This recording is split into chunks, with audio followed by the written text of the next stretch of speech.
જે કોર્ટમાં જેમણે આગોતરા જામીનની અરજી કરી હતી તેમાં ભગવતસિંહની અરજી મંજૂર થઈ ગઈ છે જામીન અરજી, પરંતુ રાણાને આગોતરા જામીન મળશે કે નહીં તે મામલે ચુકાદો હજુ અનામત રાખવામાં આવ્યો છે। આ સૌથી મોટા સમાચાર છે કે જ્યાં દેવાયત ખવડ અને ભગવતસિંહ ચૌહાણ સામે પોલીસ ફરિયાદ નોંધાઈ હતી, પરંતુ કોર્ટ સુધી મામલો પહોંચ્યો હતો અને ભગવતસિંહ કે જેમણે પણ વકીલ મારફતે કેસ કર્યો હતો અને સાથે જ દેવાયત ખબર છે તેમણે પણ હાઈકોર્ટના મોટા વકીલ છે તેમની પાસે કેસ કરાવ્યો હતો, અરજી કરાવી હતી હાઈકોર્ટની અંદર।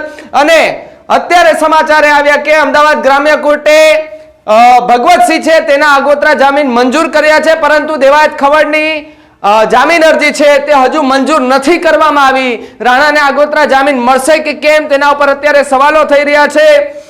સૌથી મોટા એ સવાલ છે કે રાણો હવે શું કરશે, એમને પેલી અરજી છે તે સ્વીકારાશે કે કેમ, એના પર સૌથી મોટા સવાલો અત્યારે ઊભા થઈ રહ્યા છે। ત્યારે સૌથી મોટા સમાચાર અત્યારે આવી રહ્યા છે ને આ રાતની જે ઘટના હતી ત્યારે ભગવતસિંહ છે તેમના આગોતરા જામીનની અરજી છે મંજૂર થઈ ગઈ છે।